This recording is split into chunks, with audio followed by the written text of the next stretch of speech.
qué dramático partido con toda la intensidad y con algo de rotación por parte de Carlo Ancelotti, porque en las piernas en este mes de febrero el Real Madrid lleva muchos partidos. Ha reaccionado el cuadro colchonero en redes sociales diciendo nada nuevo en el Santiago Bernabéu. Lo vamos a analizar, lo estamos analizando ya, de hecho, con Barak Feber y con Richard Méndez, que Richard está aquí justamente en la previa al partido que va a narrar él, Valencia enfrentando a Real Sociedad, pero pues con eso vamos a arrancar esta parte en SportsCenter. Vamos a arrancar con ustedes, caballeros. Richard, lo primero que te quiero preguntar es, ¿qué tanto piensas que lo merecía más el Real Madrid, aunque se quede en empate? A ver, yo creo que el Real Madrid a lo largo del partido fue un poco más que el Atlético. Sobre todo durante el primer tiempo, el Atlético de Madrid llevó el partido a lo que nos tiene acostumbrados a hacerlo muy aburrido, a hacerlo espeso, alguna que otra llegada atlética, pero también hay que decirlo, ¿no? Me parece a mí muy rigurosa la roja directa de Gil Manzano. El que ha podido jugar al fútbol sabe que este tipo de infracciones no son primero para derribar a alguien que parece Robocop, como Rüdiger, de la forma en que se desploma. Si bien hay un codacito, creo que estamos entrando en una era donde el fútbol también se ha pegado a la moda de generación de cristal.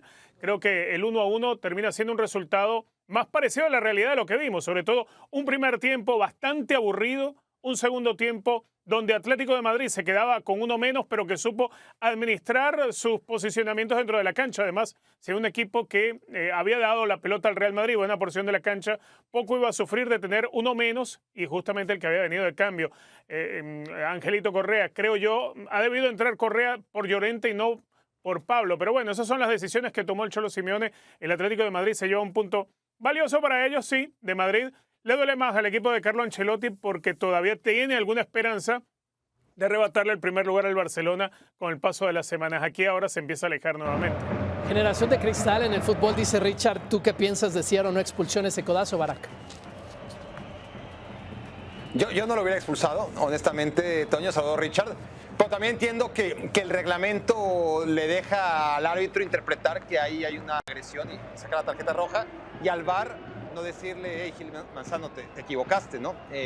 Algunos árbitros, los menos, como Gil Manzano, que sean más propensos a la cristalidad de los jóvenes jugadores, pues caerán y verán una agresión, porque el reglamento ahí está, ¿no? Y el tema es, sí, es algo natural, es un movimiento que amerita una amarilla, es decir, tampoco es que no hay nada, hay una acción que roza lo violento, pero no llega a violento, y por lo tanto debió quedar en amarilla. Ahora, desviar la atención, como hizo el Atlético de Madrid, y decir nada nuevo en el Bernabéu, como tratando de insinuar que esa jugada marcó el destino del partido, no. El partido, antes de la expulsión, fue un encuentro en el que el Atlético de Madrid jamás buscó nada, nunca buscó otra cosa que no fuera el empate. Le cayó el gol, era una recompensa demasiado grande para lo poco y nada que había hecho el Atlético de Madrid. Mérito, sin duda, un cabezazo en el que aparece Jiménez, que había llegado de cambio y que le da la victoria al Atlético de Madrid por unos cuantos minutos, pero realmente se le encontró.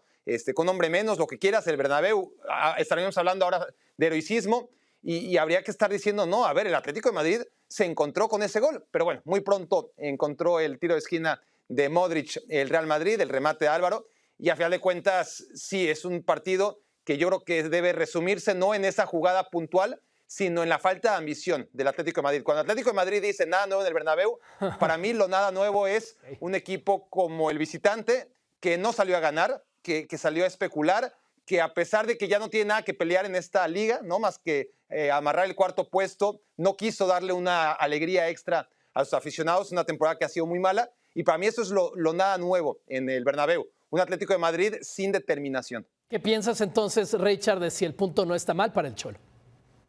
No, para nada malo. Y razón tiene Barak. A ver, Atlético de Madrid no va a pelear el título de la Liga Española. Atlético de Madrid no va a pelear para no descender.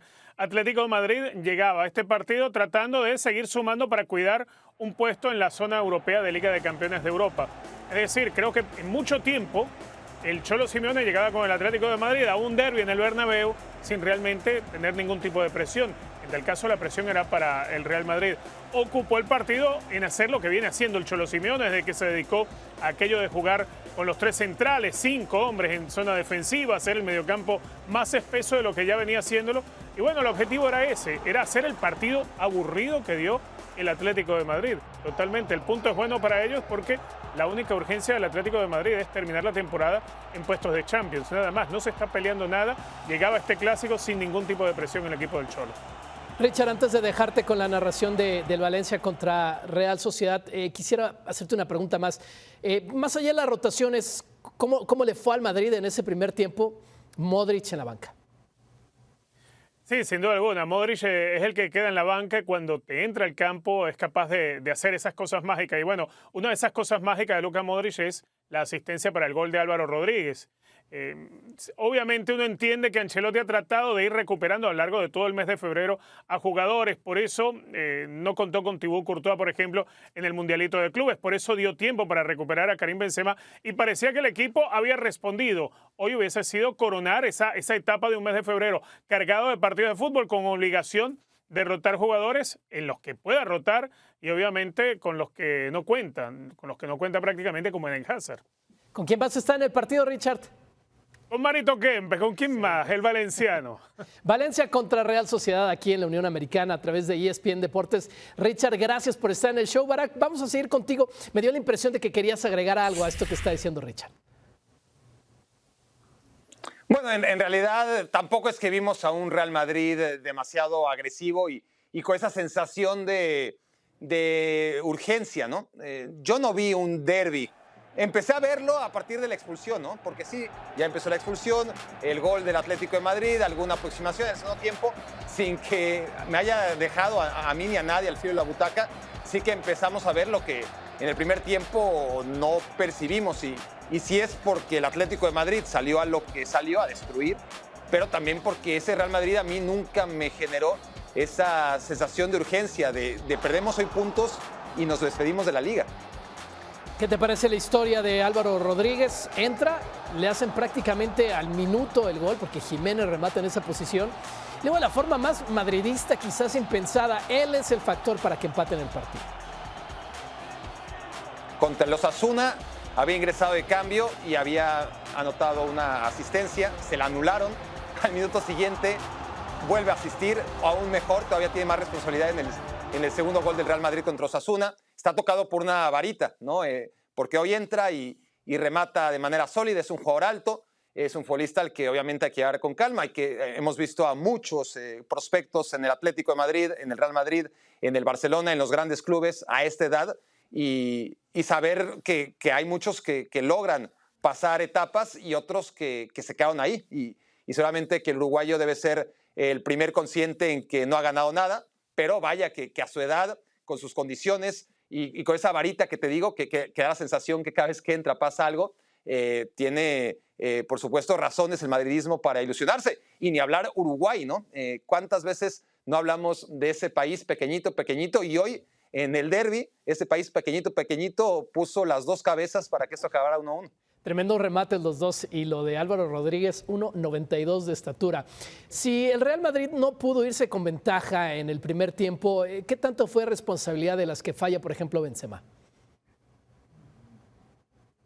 No, yo no creo que haya tenido tanta implicación alguna jugada puntual. No puedes meter todas, ¿no? Al final de cuentas, ni el Real Madrid genera las ocasiones de gol suficientemente peligrosas, ni en cantidad, ni en calidad, como para pensar que realmente el Atlético de Madrid se salvó, ¿no? Que el Atlético de Madrid tuvo fortuna o que Karim Benzema fue el responsable por fallar una o dos jugadas que tampoco eran de medio gol. No, yo creo que más bien el Real Madrid no tuvo la intensidad adecuada. Es lo normal, ¿eh? El Real Madrid, ¿cuándo juega con intensidad?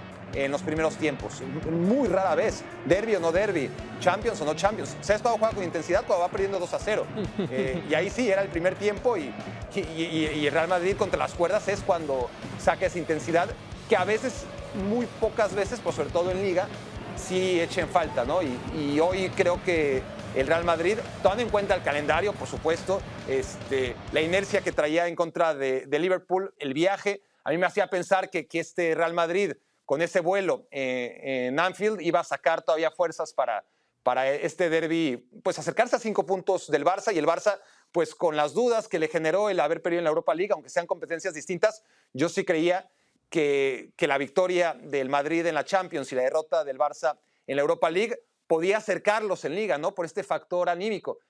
Ancelotti creo que no lo vio así o pensó que con lo mínimo le iba a bastar para sacar los 3 puntos contra el Atlético de Madrid y no fue así.